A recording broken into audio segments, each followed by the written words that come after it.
السلام علیکم ورحمۃ اللہ وبرکاتہ۔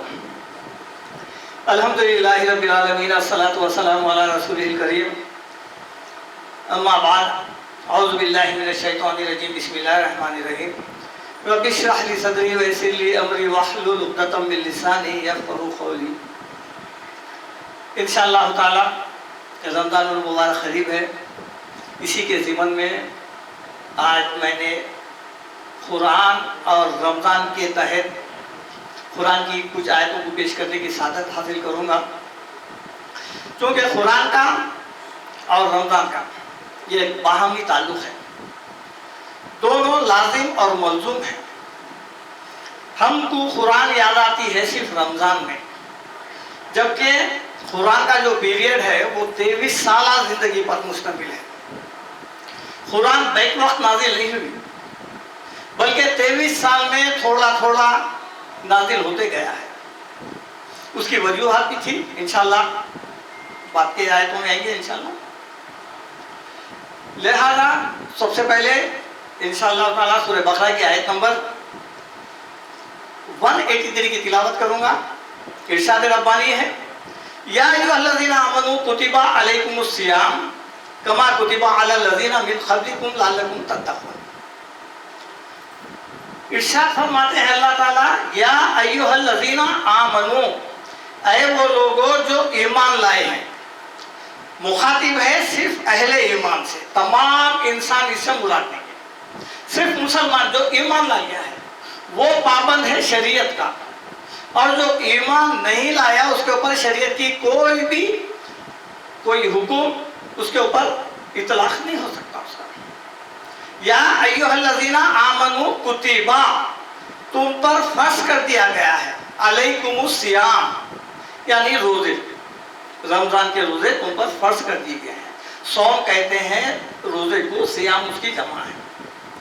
کما کتب علی الذین من قبلکم، یہ فرضیت اسی طرح ہے جیسا کہ تم سے پہلے امتوں کو ہم نے فرض کر دیا گیا تھا، اسی طرح تم کو بھی یہ احکام دے رہے ہیں۔ یہ تمہارے لیے نہیں ہے بلکہ تم سے پہلے امتوں کو بھی یہ فرض تھے۔ اس کی غرض و قائد کیا ہے؟ فرضیت کی روزہ رکھوانے کی غرض کیا ہے؟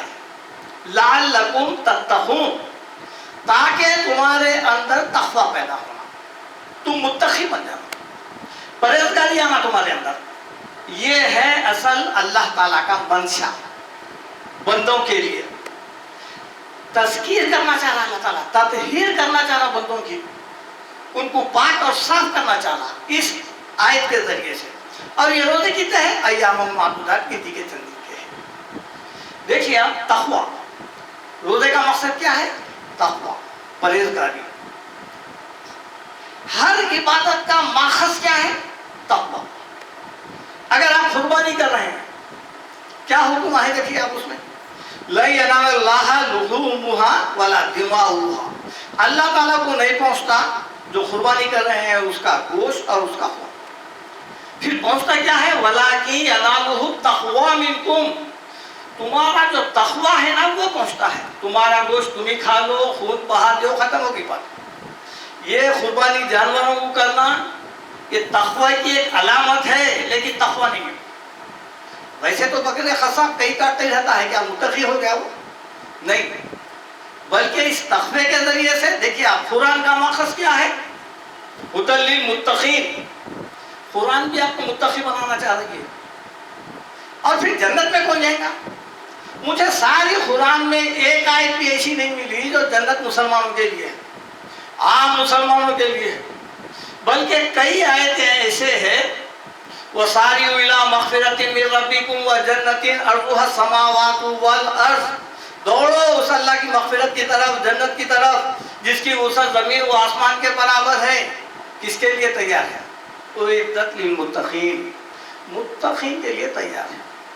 جب جنت متقین کی ہے، وَإِذَا الْمُتَّقُونَ فرمانے اللہ تعالیٰ، ان کا وعدہ ہے جنت کا، تِلْكَ الْجَنَّةُ الَّتِي نُورِثُ مِنْ عِبَادِنَا مَنْ كَانَ تَقِيًّا، یہ جنت ہم ان لوگوں کو وارث بنیں گے جنت کے جو ہمارے بندوں میں سے متقی ہوگا۔ دیکھیے جب جنت میں متقی جا رہا ہے تو پھر اللہ تعالیٰ بندوں کو متقی تو بنائیں گے نا۔ اس لیے حکم دے رہے ہیں لعلکم تتقون، تاکہ تم متقی بن جاؤ. متقی بن کے تو جنت ہے. متقی کے معنی کیا ہے؟ تقوی والا، پرہیزگار. نافرمان کو متقی نہیں بولتے. یہ ہے، یہ رمضان کے روزے ہیں. اب یہ گنتی کے چند ہیں، اب اس کے مسائل میں تو نہیں جاؤں گا میں، لیکن یہ ہے اگر کوئی مریض ہے یا سفر میں ہے تو وہ بعد کے دنوں میں بھی اس کو دوہرا سکتا ہے. یہ رمضان کے مطابق ہے. چونکہ رمضان میں قرآن نازل ہوئی ہے، اسی سے اس کا باہمی جوڑ ہے. شہر رمضان الذی انزل فیہ القرآن، رمضان کا مہینہ تھا جو اول قرآن نازل ہونا شروع ہوا. ابتدا ہوئی اس کی، سارا قرآن نازل نہیں ہوا، بلکہ شروعات ہوئی اس کی، قرآن نازل ہونا شروع ہوا اول. ہدی للناس، یہ تمام لوگوں کے لیے ہے. دیکھیے آپ پہلی آیت میں جو بتایا تھا ہدی للمتقین، قرآن سب کے لیے ہے، ہدی للناس، لیکن فائدہ کون اٹھائے گا؟ متقی فائدہ اٹھائے گا. بارش سے جس طرح کسان فائدہ اٹھاتا ہے نا، قرآن سے متقی فائدہ اٹھاتا. عام لوگوں کا کیا رویہ ہے قرآن کے متعلق؟ ہم لوگ صرف تلاوت پہ ہی اکتفا کر لیتے ہیں. ویسے تو ہماری اکثریت تو یہ عالم ہے کہ دنیا میں آئی بھی گزر بھی چلی گئی، ایک نام سنے قرآن، ہاں بھائی اللہ کی کتاب ہے، ختم ہو گئی. کبھی کھول کے دیکھنے کی توفیق نہیں ہوئی، کبھی نکالے نہیں، کبھی غور و فکر نہیں کرے. قرآن کے 4 اصول ہیں، بنیادی اصول ہے قرآن کے. پہلا اصول کیا ہے اس کا؟ تلاوت، یعنی پڑھنا. عربی میں جو تلاوت کا لفظ ہے وہ پڑھنے کے معنی میں نہیں ہے. ابھی انشاءاللہ میں بیان کروں گا. پہلا مقصد ہے قرآن کا اصول ہے تلاوت. دوسرا سمجھنا ہے. تیسرا عمل کرنا ہے. چوتھا آپ جو کچھ عمل کرنے کے بعد پھر اس کتاب کو آگے بڑھانا ہے، رکھ لینا نہیں، ہر عمل آگے بڑھانا ہے. یہ ہے 4 بنیادی اصول قرآن کے. قرآن میں جہاں جہاں پر بھی پڑھنے کا ذکر آیا تو وہ اہل عرب تھے، ان کی زبان عربی تھی، جو بھی پڑھتے تھے وہ سمجھ میں آ جاتا تھا. اگر کوئی اخبار لے آ کے دے رہا ہے، بول رہا ہے کہ کل سے کرفیو اس میں لکھا ہوا ہے، آپ لے آ کے دے رہے ہیں، اس کو دیکھو پڑھو کیا ہے. جب پڑھیں گا تو سمجھ لیں گا، ہاں بھائی کل سے کرفیو ہے، پھر نکلیں گا بھی نہیں، عمل بھی کریں گا. یہی ہے نا پڑھنے کا مقصد. یہی ہے قرآن میں جب کبھی بھی لفظ آیا ہے تلاوت کا تو وہ زبان ایسی ہی بغیر سوچے سمجھے بغیر مانو کے پڑھنے کا نہیں ہے. اللہ تعالیٰ ارشاد فرما رہے وَلَقَدْ يَسَّرْنَا الْقُرْآنَ لِلذِّكْرِ فَهَلْ مِن مُّدَّكِرٍ. 4 جگہ ہے ہم نے قرآن کو آسان کر دیا ہے. کس کے لیے؟ عمل کرنے کے لیے، سمجھنے کے لیے. اس کے لیے ہے قرآن، پہنچانے کے لیے ہے. قرآن کا کوئی بھی ایسا حکم نہیں جو انسان کی طاقت قوت سے باہر ہے. اس لیے اللہ تعالیٰ فرماتے ہیں جب قرآن نازل کیے ہیں 23 سال میں نازل ہوا ہے. اور روزوں کی بات، روزے تو جو ہے مدینے میں جانے کے بعد 2 سال کے بعد نازل ہوئے ہیں.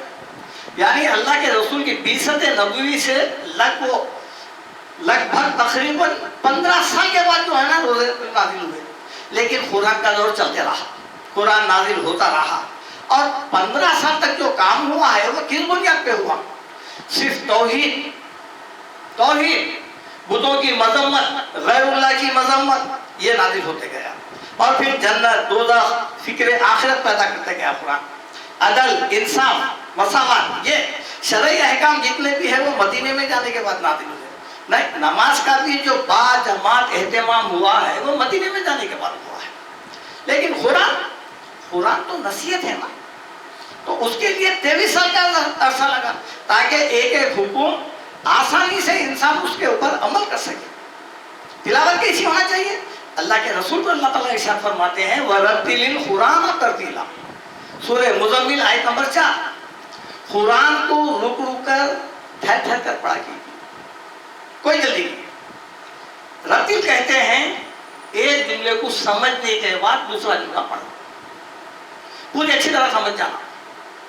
ایک حدیث ہے ترمذی کے، حضرت ام سلمہ رضی اللہ تعالیٰ عنہ ارشاد فرماتے ہیں رسول اللہ صلی اللہ علیہ وسلم کی جو خیرات ہوتی تھی وہ خیرات کیسی تھی؟ آپ جب تک ایک آیت کو پوری طرح آہستہ سے پڑھ نہیں لیتے دوسری آیت ملا کے نہیں پڑھتے تھے. مثال کے طور پہ الحمدللہ رب العالمین اب رک جاتے تھے, الرحمن الرحیم رک جاتے تھے. اس طرح آپ سارا قرآن پڑھتے تھے. ایسی تلاوت آج کبھی آپ کو سننے میں آ رہی ہے؟ بلکہ اب تو آپ دیکھیے شبی میں چل رہے ہیں, 1 دن میں ختم, 2 دن میں, 3 دن میں ختم. کیا اسپیڈ ہے, کیسی اسپیڈ ہے. ابھی تو میں دیکھ رہا ہوں کہ ابھی پیپر میں آیا تھا, لاسٹ ایئر کی بات ہے, 1 رکعت میں قرآن ختم, صرف 1 ہی رکعت. یہ ہے, اس کو تلاوت قرآن آپ سمجھنے کے لیے تیار ہے یا توہین قرآن سمجھیں گے؟ یہ رب کا کلام ہے. سورہ طٰہٰ میں کیا فرما رہے ہیں اللہ تعالیٰ؟ طٰہٰ ما انزلنا علیک القرآن لتشقی. اے نبی صلی اللہ علیہ وسلم, یہ قرآن آپ پر اس لیے نازل نہیں کیا جا رہا ہے کہ آپ مشقت میں پڑ جاؤ. مشقت مت اٹھاؤ. الا تذکرۃ لمن یخشی. یہ ایک نصیحت ہے ڈرنے والوں کے لیے, جو اللہ سے ڈرتا ہے, صحیح راستے پہ چلنا چاہتا ہے. سورہ تکویر میں ہے نا, کیا ہے؟ ان ہوا الا ذکر للعالمین. نہیں ہے یہ تمام جہاں والوں کے لیے نصیحت. لمن شاء منکم ان یستقیم. یہ اس کے لیے ہے جو سیدھا راستے پہ چلنا چاہ رہا ہے, اس کے لیے ہے قرآن. یہ ختم کرنے کی چیز نہیں ہے. یہ روانی سے پڑھ کے آپ جو ہے پیچھا چھڑا لے رہے ہیں. جو قرآن 23 سال میں نازل ہوا, آپ جو ہے پہلے تو اس کو رمضان کی حد تک قید کر دیا. رمضان میں نہیں کرتی قرآن, اور پڑھ بھی لیتے. بعض لوگ تو کیا ہے 1 دور 2 دور 3 دور 4 دور شروع کر دیتے, ختم, مطمئن ہو بھائی ہو گئی رمضان میں قرآن. پھر رمضان ہے تو کھلے گی. رمضان میں نازل ہوئی, رمضان پھر بند بھی کر دینا ہے اس کو. پھر کھلیں گی کب؟ یا تو کوئی مرنا یا کسی کو پارسل بھیجنا. کیا یہ اللہ کے رسول کے دور مبارک سے ثابت ہے؟ یہ اسپیڈ ثابت ہے؟ نہیں ہے. اللہ تعالیٰ سورہ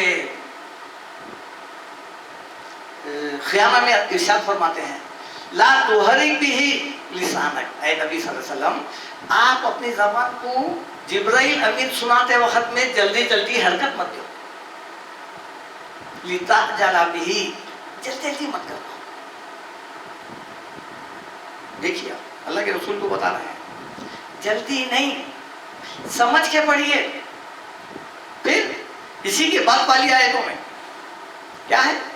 فَإِذَا قَرَأْنَاهُ, جب ہم پڑھا دیں گے, فَاتَّبِعْ قُرْآنَهُ, جب آپ پڑھ چکے تو پھر اس کا اتباع کیجیے. اللہ کے رسول کو ارشاد ہو رہا ہے کہ قرآن سننے کے بعد اس کا فَاتَّبِعْ, اس کا اتباع کرو. اس میں کچھ ہے ہمارا, کچھ عادت دے رہے ہوں گے اللہ تعالیٰ. خالی ایک لینگویج ہے, یہ پڑھ لیے چلے گئے. وہ جو کفار مکہ تھے اللہ کے رسول کے زمانے میں, وہ بھی اس کے قائل نہیں تھے, یہ اسپیڈ کے قائل نہیں تھے. وہ سنے, وہ سن کے کیا بولے؟ وَقَالَ الَّذِينَ كَفَرُوا لَا تَسْمَعُوا لِهَذَا الْقُرْآنِ. جو جا رہا ہے اسلام قبول کر رہا, جو جا رہا ہے اسلام قبول کر لے رہا, لہذا کیا کرے؟ نہیں, مت سنو یہ قرآن. وَالْغَوْا فِيهِ, جب اللہ کے رسول سنائے تو کیا کرو؟ خوب گڑبڑی کرو, سیٹیاں مارو اور ادھم مچاؤ, تاکہ کسی کو سنے نہیں دینا. لَعَلَّكُمْ تَفْلِحُونَ, تاکہ تم کامیاب رہنا, تمہارا غلبہ رہنا. یہ بتا, سیٹیاں مارو. ان کو معلوم ہے یہ قرآن کے اندر جو آیات ہے, یہ بدمیاں, یہ جو ہے مشرکان مکہ جا رہے تو پھر وہ سن کے اسلام قبول کر لے رہا. دیکھیے آپ یہ تاثیر ہے نا قرآن کی. انہیں سن رہا تو پھر اسلام قبول کر رہا. آج جو ہے ہم خود نہیں سمجھ رہے, وہ لوگ تو بھی سمجھ گئے, روک رہی بھی وہ لوگ مت سنو بول کے. لیکن آج تک ہمارے کو قل هو اللہ احد کے بھی معنی نہیں معلوم ہے. پڑھنا ہی نہ معلوم ہے برابر, آمین کے بھی نہیں معلوم, سورہ فاتحہ کے بھی نہیں معلوم ہے, پڑھنا ہی برابر. پھر غیر مسلم کو آپ یہ تحفہ دیں گے تو پھر انہیں کیا سمجھیں گا؟ آپ نہیں سمجھے.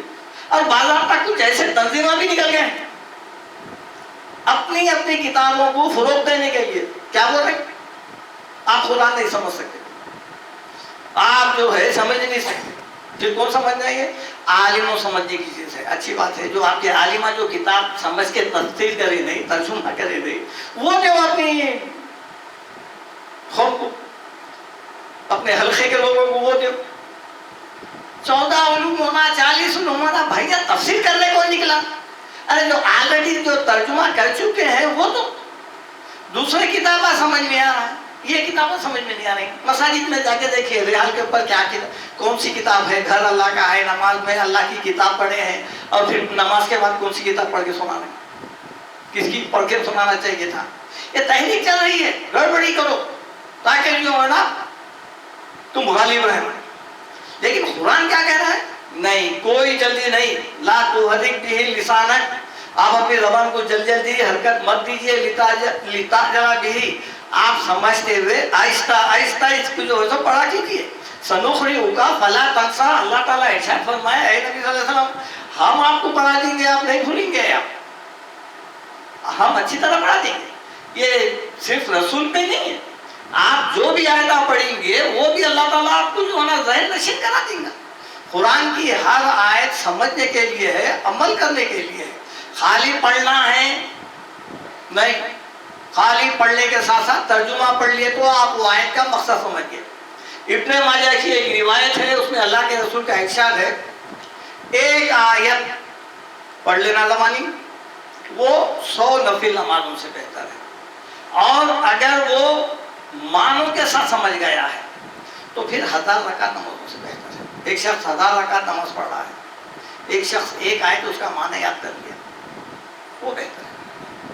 کوئی جلدی نہیں ہے. رمضان میں آپ پڑھ رہے ہیں نا, اب ایک کام کریے, ایک پارہ پڑھیے آپ پورے رمضان میں, ایک معنوں کے ساتھ نکال کے دیکھیے. آپ تراویح جہاں پڑھنا ہے پڑھ لیجئے, لیکن جہاں سلو پڑھتے ہیں وہاں جائیے. اگر وہاں پر اس مسجد میں اس کے بعد ترجمہ اس کا کچھ سنا رہے ہیں تو وہ اور بھی اچھی بات ہے. اگر وہ بھی نہیں ہو سک رہا تو آپ جتنا بھی پڑھ رہے ہیں نا آپ گھر میں معنوں کے ساتھ پڑھیے. ایک پارہ ہوا رمضان میں تو کوئی بات نہیں, 30 سال میں ختم ہو جائے گا, کوئی بات نہیں. لیکن عام دنوں میں بھی 2 رکوع, ایک رکوع, یا کم سے کم 2 آیتیں پڑھتے رہیے. تو ہوگا کیا اس کا فائدہ؟ آپ 10 قرآن ختم کر دیے, کوئی فائدہ نہیں ہوا. آپ 10 آیتیں یاد کر لیے ترجمے کے ساتھ, اتنا تو آپ کو علم آ گیا ہے, اس کے تو آپ عالم بن گئے, اتنی آئے گا. قرآن یہی تقاضا چاہ رہا ہے, جلدی نہیں. ایمان والوں کی جو نشانی بتایا ہے اللہ تعالیٰ کیا ہے؟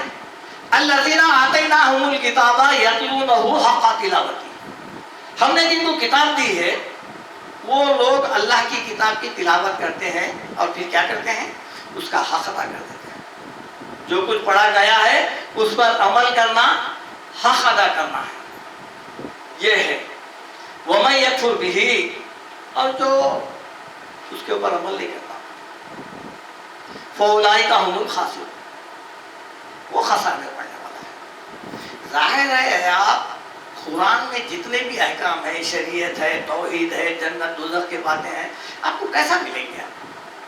سورہ انبیاء میں اللہ تعالیٰ ارشاد فرماتے ہیں آیت نمبر 10, لَقَدْ أَنزَلْنَا إِلَيْكُمْ كِتَابًا فِيهِ ذِكْرُكُمْ فَلَا تَعْقِلُونَ, ہم نے کتاب جو تمہاری طرف نازل کی ہے اس میں تمہارا اپنا ذکر ہے. دیکھیے فِيهِ ذِكْرُكُمْ, تمہارا ذکر. کیا ہے ذکر؟ دیکھیے آپ ہمارے ہی پورے مسائل ہیں, طلاق کے ہے, نکاح کے ہے, پھر وراثت کے ہے, شریعت کے ہے, حلال کے ہے, حرام کے ہے, یہ تمام ہے نا. اور پھر اس سے ہٹ کے اور ایک باریکی بھی ہے, فیہ ذکرکم, تمہارا اپنا ذکر ہے. یعنی یہ کل آنے والے واقعات کہ مرنے کے بعد میرا کیا ہوگا, کیا اللہ تعالیٰ مجھے جنت میں ڈالے گا یا نہیں ڈالے گا, یہ کوئی اتنا مشکل کام نہیں ہے, آپ دنیا میں دیکھ لے سکتے ہیں. یہی ہے آیت کا مطلب, فیہ ذکرکم, تمہارا اپنا ذکر ہے. کیا ہے؟ آپ دیکھیں گے جہاں پر دوزخ کی لسٹ ہے, جہاں جہاں اللہ تعالیٰ کلام میں ایسا مساویانہ نظام قائم کیا ہے کہ جب بھی جنت کا ذکر آتا برابر دوزخ کا آتا, برابر. تو جب آپ پڑھ رہے ہیں جنتی کا ذکر, جنتیوں کا ذکر کہ جنت میں کون داخل ہوگا, ان کے کیا صفات رہیں گے, کس ضمن میں وہ جنت میں جائیں گے, آپ جب پڑھ رہے ہیں آپ رک کے وہاں پر ٹھہر جائیے. دیکھیے وہ صفات اپنے اندر ہے کیا. فیہ ذکرکم، تمہارا اپنا ذکر ہے نہیں ہے نا. جنتیوں کی لسٹ میں ہم نہیں ہیں، نہ خیرات میں ہے، نہ عبادات میں ہے، نہ تقوی میں ہے، نہ پرہیزگاری میں ہے، نہ توحید میں ہے. جب کہیں میں بھی نہیں ہے تو سمجھ جاؤ یہ لسٹ میں سے نکل گئے. دوزخیوں کی لسٹ نکالیے، ان کے گناہوں کی لسٹ دیکھیے، اس میں اپنے آپ کو تلاش کریے. سب سے اچھا جو ہے ججمنٹ خود انسان کر سکتا ہے، دوسرا نہیں کر سکتا. اس لیے اللہ تعالیٰ کیا بولے، بَلِ الْإِنسَانُ عَلَىٰ نَفْسِهِ بَصِيرًا، بلکہ انسان خود گواہ ہے اپنے آپ پر. وَلَوْ أَلْقَىٰ مَعَاذِيرًا، اگرچہ کہ انہیں اپنے خلاف میں لاکھ تدابیر، لاکھ عذر پیش کر لیں، انہیں گواہ ہے، اس کو معلوم ہے میں کیسا انسان ہوں. وہ جانتا ہے، اس کا رب جانتا ہے. وہی بول رہے ہیں اللہ تعالیٰ. دیکھو دوزخی کی لسٹ نکالو، دیکھو اگر وہ لسٹ میں اپنا نام ہے، نام کیا رہے گا، کام، اعمال. اگر ویسے اعمال ہمارے ہیں جو دوزخیوں کے ہے تو بلا شبہ یقیناً ہم دوزخی ہیں. ابھی بھی وقت نہیں ہوا، سنبھل جا سکتے ہیں، موت نہیں آئی ابھی. آج بھی توبہ کر سکتے ہیں، پھر فرما بردار بن سکتے ہیں. یہی آیت کا مطلب ہے فیہ ذکرکم افلا تعقلون. تم کو عقل کیوں استعمال نہیں کرتے؟ عقل دیے نا ہم. عقل کیا ہے؟ اللہ تعالیٰ کی سب سے بڑی نعمت عقل. یاد رکھیے قرآن کو کیا بولے اللہ تعالیٰ، قل بفضل اللہ وبرحمتہ فبذلک فلیفرحوا هو خیر مما یجمعون. قرآن دے کے ہم نے تم کو اس قدر انعامات کی بارش کر دیے ہیں، اس قدر نواز دیے ہیں. یہ بہتر ہے جس کے خلاف تم لوگ پیسہ، سونا چاندی جمع کرنے کی جو فکر کر رہے ہیں نا، اس سے یہ کئی گنا بہتر ہے یہ جو ہم قرآن کی ہے. لیکن قرآن بھی اگر عقل ہے تو پھر قرآن کا حکم آپ کے اوپر آتا، اس کے اوپر اطلاق ہوگا. عقل نہیں ہے تو پھر قرآن بھی اس سے معاف ہے. اس لیے دیوانے کو کوئی سزا نہیں ہے چاہے وہ کوئی بھی گناہ کر لے. عقل اتنی بڑی نعمت دی ہے اللہ تعالیٰ. افلا تعقلون، کیا تم اس عقل استعمال کیوں نہیں کرتے؟ یہی عقل ہے. اب آپ دیکھیے، آپ عقل کی بنیاد پر ہی انسان سے سوال جواب ہوں گے. جو جتنا بڑا ہوشیار رہتا نہیں دنیا میں، 4 کے 8 8 کے 10 12 جو رہتا دیکھیے آپ دنیا میں، اسے سختی سے حساب دیا نہیں. جو بیچارہ بھولا بھالا ہے، ذرا عقل کم ہے، اللہ تعالیٰ اس کو آسان حساب لیتے ہیں. چونکہ یہ ہدایت کی کتاب ہے، اسے سمجھ کے پڑھنا چاہیے. اللہ تعالیٰ کا ارشاد ہے کہ اِنَّ هَذَا الْقُرْآنَ يَهْدِي لِلَّتِي هِيَ أَقْوَمُ. یہ سورہ بنی